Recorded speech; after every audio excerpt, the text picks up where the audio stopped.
Welcome to the Death Cam. India's internal politics and external strategy have again converged in a familiar pattern that Pakistan has observed many times before.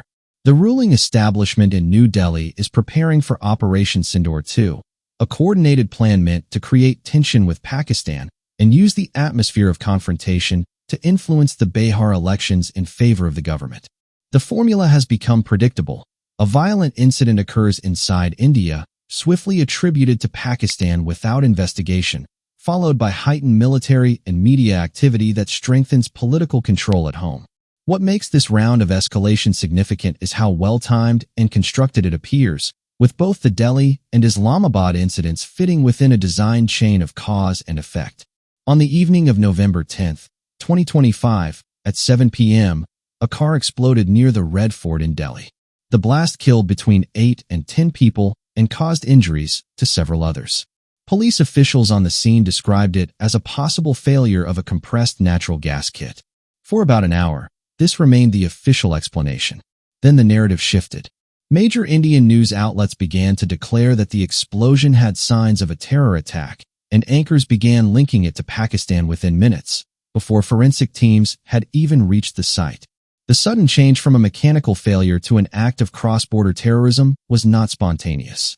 It suggested an underlying directive from higher authorities to control the interpretation of the event rather than investigate its real cause. The credibility of the official account collapsed when a grade 12 student posted a message on a social forum at 4 in the afternoon on the same day, nearly 3 hours before the blast. He wrote that he had seen an unusual presence of security vehicles and personnel moving in and around the Red Fort area, blocking streets and setting up temporary barriers. His post included pictures showing checkpoints that were not present during normal hours. The timestamp of his message, verified by multiple users, made it impossible to ignore.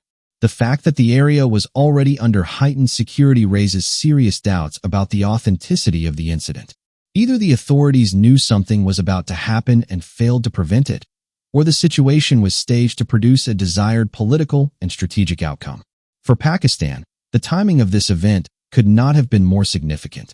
The following morning, November 11th, a suicide bombing struck Islamabad, killing 12 and wounding over 25 people. The attacker detonated himself near a security convoy, not far from the area where the Wana Cadet College tragedy had recently occurred.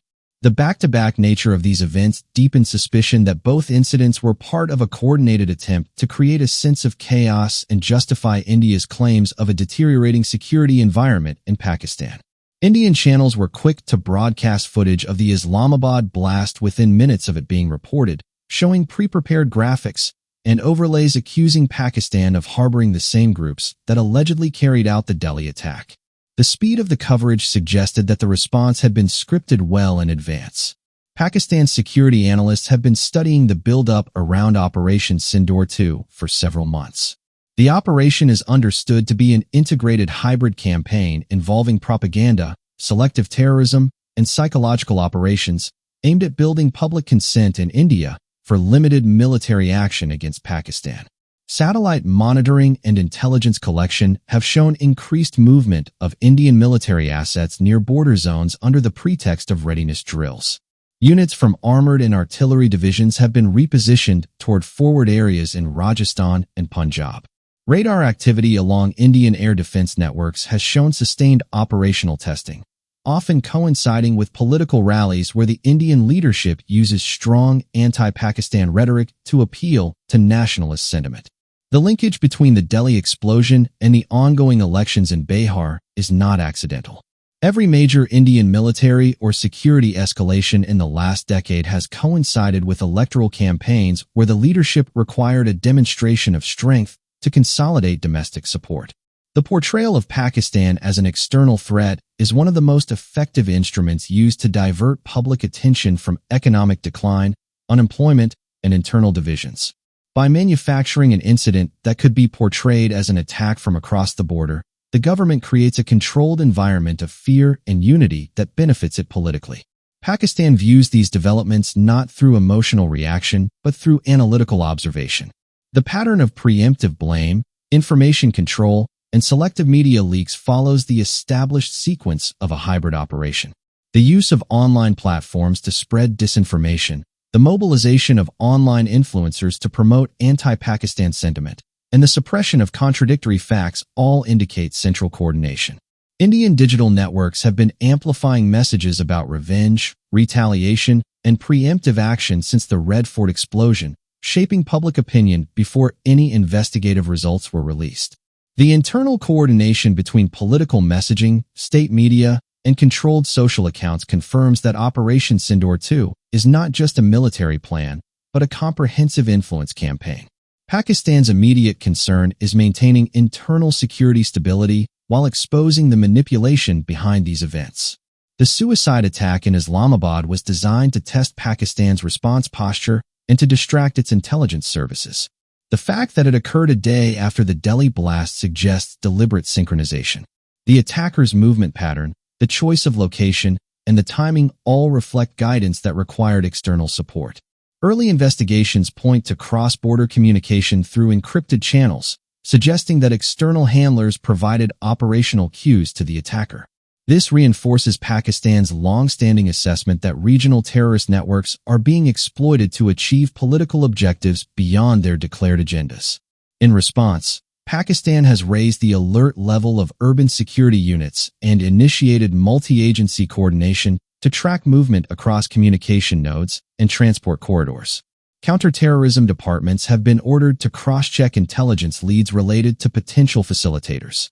Air and ground surveillance has been expanded to monitor any unusual activity near the eastern frontier.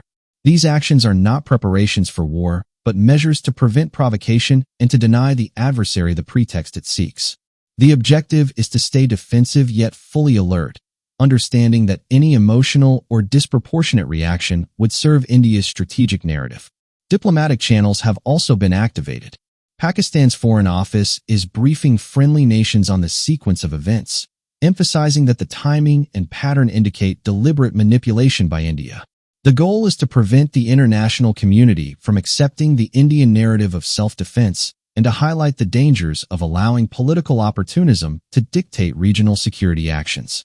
Pakistan's restraint in the face of deliberate provocation is being noted internationally, though much of the global media continues to follow Indian framing due to its stronger information reach. Within India, a few independent observers have begun questioning the official version of the Red Fort blast. They point out that the police initially called it a gas-related accident and that no credible forensic evidence has been presented to prove external involvement. The detention of the student who exposed early security movement has further increased suspicion of cover-up. His social media account was deleted hours after the blast, and official statements described him as mentally unstable, a claim that many of his classmates refuted. Such behavior by state institutions deepens the perception that the explosion was politically engineered rather than an act of terror. Pakistan's leadership understands that Operation Sindoor 2 is not simply about border escalation. It is a calculated strategy to redefine the narrative of regional security while securing electoral advantage inside India. The combination of misinformation, selective violence, and media orchestration is aimed at cornering Pakistan diplomatically while strengthening political legitimacy for the ruling party. The challenge for Pakistan is to stay firm, expose manipulation through facts, and maintain readiness against any military adventure disguised as preemptive defense. As of mid-November, the situation remains tense but stable. Pakistan's defense and intelligence institutions are monitoring developments with precision, aware that the coming weeks will test both restraint and preparedness.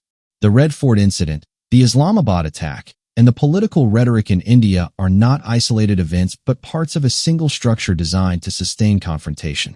Pakistan recognizes this structure clearly and is prepared to meet it with clarity, control, and evidence rather than emotion.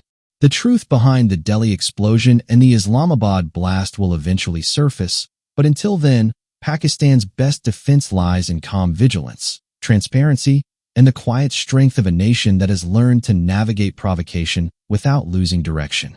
Thanks for watching, and stay tuned for upcoming videos.